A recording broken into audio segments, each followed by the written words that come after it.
成了阶下囚，到了吧？这就是招肉。头迷晕了，对呀好。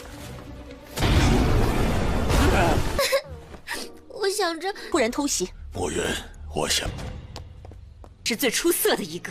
知处不凡的老母，不会那种3级天盟内的小喽啰化了，主人给我带上那处仙狗这称呼。真仙境的狗子，阿爸不要，比你强太多了。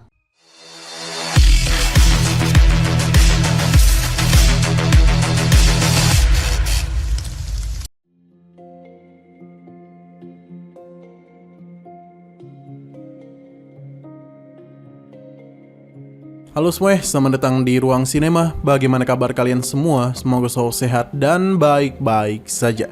Sesuai jadwal, jadi pada hari ini kita akan melanjutkan series Donghua Supreme God Emperor episode terbaru, yang mana ini adalah episode yang ke-610-nya. Bagi yang baru bergabung dengan series ini, kita sudah sediakan playlistnya. Jadi kalian bisa dengan mudah mencari di mana episode awal dari series ini. Sebelum kita mulai episode terbarunya, kita akan melihat dulu apa saja yang terjadi pada episode sebelumnya, tepatnya pada episode 609. Sebelumnya, Muyun bertemu kembali dengan Bingyu, di mana ia meminta Muyun untuk segera menggunakan lukisan darah, karena ini merupakan waktu yang tepat.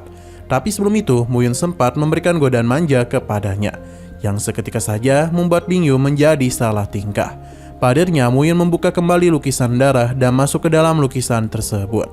Ia memadukan kekuatan 9 elemen miliknya agar bisa menyatu dengan lukisan tersebut.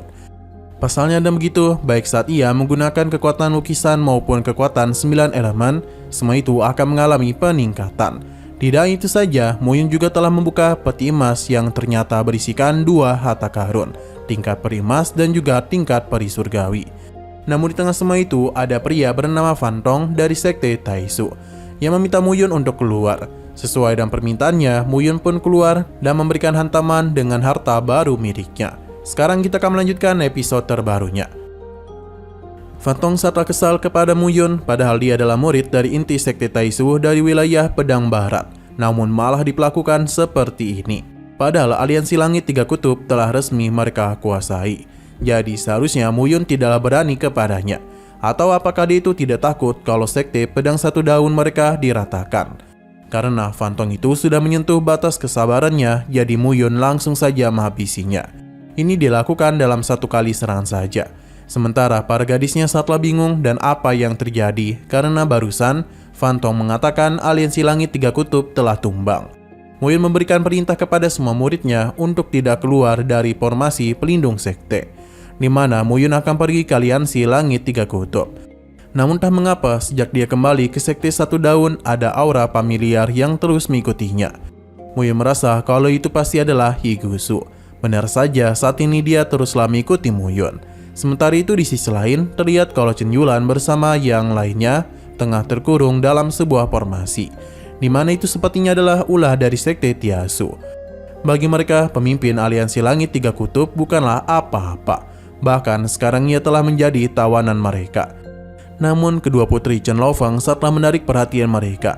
Jadi di saat kedua gadis itu sudah dibius, maka mereka akan bersenang-senang.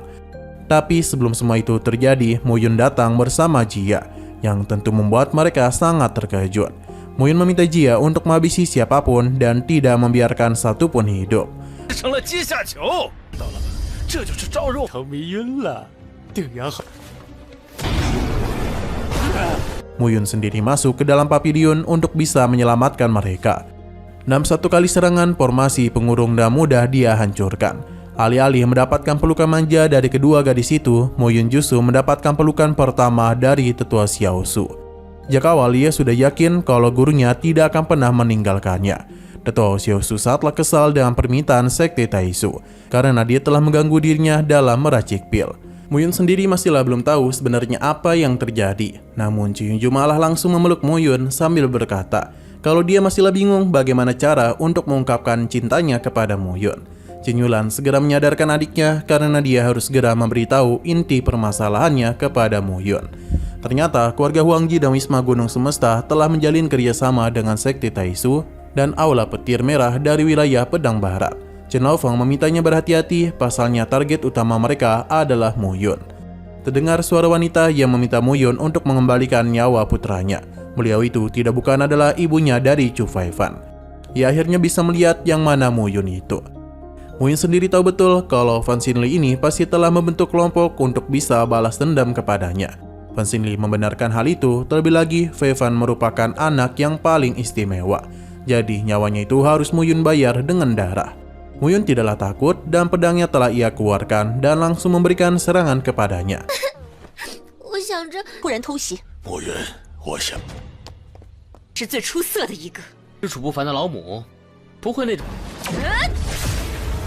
Dalam pertarungan itu, Chen Yulan tidak tahu apa yang sedang Muyun pikirkan. Pasalnya ia sedang menghadapi seorang peri sejati. Dari kejauhan, Yigusu sendiri teruslah memperhatikan Muyun, di mana ini semua telah disadari oleh Muyun. Namun karena ia tidak kunjung menampakkan dirinya, jadi Muyun memiliki sebuah rencana. Ia pun pura-pura telah terkena serangan, di mana itu segera dimampatkan oleh Fan Xinli untuk bisa menghabisinya. Hanya saja Yigusu terlihat masih ragu untuk menyelamatkan Muyun. Sampai akhirnya ia melihat Muyun layaknya Venerable Yun. Jadi tanpa pikir panjang, ia segera memberikan bantuan kepadanya. Inilah yang sejak tadi Muyun tunggu-tunggu. Fan Xinli tidaklah tahu siapa dia, terlebih lagi Yigusu tidaklah ingin berbicara terlalu banyak dan langsung saja melakukan penyerangan kepadanya. Itu pun membuat lengannya terpotong. Namun Fan Xinli masihlah memiliki sebuah harta yang bisa membawanya pergi dengan cepat. Yigusu pun kesal karena ia tidak menduga hal tersebut.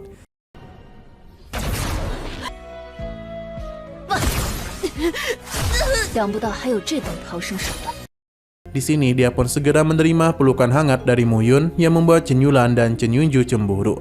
Terlebih lagi Muyun mengatakan kalau ia tidak akan pernah lagi melepaskan kakak seniornya itu. Mendengar perkataannya seketika saja membuat Yigusu terkejut sekaligus malu. Bahkan wajahnya itu sempat memerah. Tapi ia tidak ingin terus dipeluk dan memastikan apa yang barusan Muyun katakan. Muyun pun segera berakting menjadi seorang murid yang tengah merindukan gurunya. Bahkan siang dan malam ia terus memikirkan di manakah gurunya pergi. Alhasil Yigusu pun menjadi ragu apakah dia memang adalah Venerable Yun atau tidak. Muyun meminta maaf kepadanya, namun karena Yigusu tidak ingin dipanggil sebagai guru, jadi Muyun hendak memanggilnya sebagai kakak. Namun Yigusu tidak mau dan memintanya untuk memikirkan cara yang bagus untuk bisa memanggil namanya. Sesaat kemudian Jia datang, di mana ia telah melapah habis semua orang yang membuat kekacauan di aliansi Langit Tiga Kutub. Hyunju tidak menduga Jia bisa berbicara, yang ternyata itu terjadi saat Muyun memasukkan kalung pengekang langit kepadanya. Yigusu tidak menduga anjing ini sudah berada di tingkat peri sejati. Jia tidak ingin dipanggil sebagai anjing, pasalnya ia adalah anjing peri. Selain Jia, di sini ada Xiaoyi, di mana baginya Yigusu itu sangatlah keren. Awalnya Yigusu menduga Muyun telah memiliki seorang anak. Namun Muyun mencoba menjelaskan kalau Xiaoki bukanlah anak kandungnya, yang membuat gadis kecil ini menangis. Untung saja Muyun bisa dengan mudah menenangkannya. Yigusu tahu betul kalau Xiaoki jauh lebih kuat dari Muyun. Ia pun menjelaskan kalau Xiaoki berasal dari telur naga yang sudah dia arami. Yigusu pun menjadi tidak heran mengapa Muyun dipanggil sebagai ayah.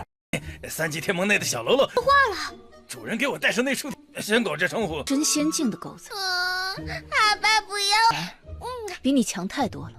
Selain itu, mereka sangatlah mirip karena pemimpin aliansi Yunhui pada 10.000 tahun lalu, yakni Venerable Yun, juga telah mengalahkan sosok naga dewa. Naga itu juga memiliki sifat yang sama dengan Venerable Yun, yakni sombong, angkuh, mata keranjang, dan penakut. Hanya saja Yigusu baru ingat kalau naga kulit tebal itu telah ditangkap di wilayah lain, yang tentu saja membuat Muyun terkejut. Ia penasaran wilayah mana yang telah masuk ke aliansi Yunhui dan menangkap Si Ying. Nah, sayang sekali lagi seru-serunya, episodenya pun harus bersambung dulu. Namun sebelum kita akhiri, seperti biasa, kita akan lihat apa yang akan terjadi pada episode selanjutnya. Chen Yulan yakin kalau adiknya pasti cemburu melihat kebersamaan Muyun dan Yigusu. Namun dia agak bingung bagaimana bisa Yigusu yang awalnya berada di tingkat peri bumi kini telah menjadi peri sejati dalam kurun waktu yang sangat cepat. Alhasil dia mulai berpikir kalau mereka sepertinya telah mengembangkan sebuah teknik yang bisa memperkuat kultivasi dengan cepat. Sementara itu, sparring antara Muyun dan Yigusu teruslah terjadi. Walaupun kemampuan pedangnya hebat, tapi masih belum bisa sehebat Muyun. 我才没有羡慕他们。力怎会如此惊奇？ Oke, sekian dulu pada video kali ini. Untuk video selanjutnya akan segera hadir. Jadi bagi kalian yang ingin mengikuti series ini, langsung saja klik subscribe dan aktifkan loncengnya. Terima kasih yang sudah menonton video sampai habis. Jika kalian suka pada video ini, klik like dan share ke teman-teman kalian tentang channel ini. Dan tunggu aja kelanjutannya. Oke, sampai jumpa di video selanjutnya.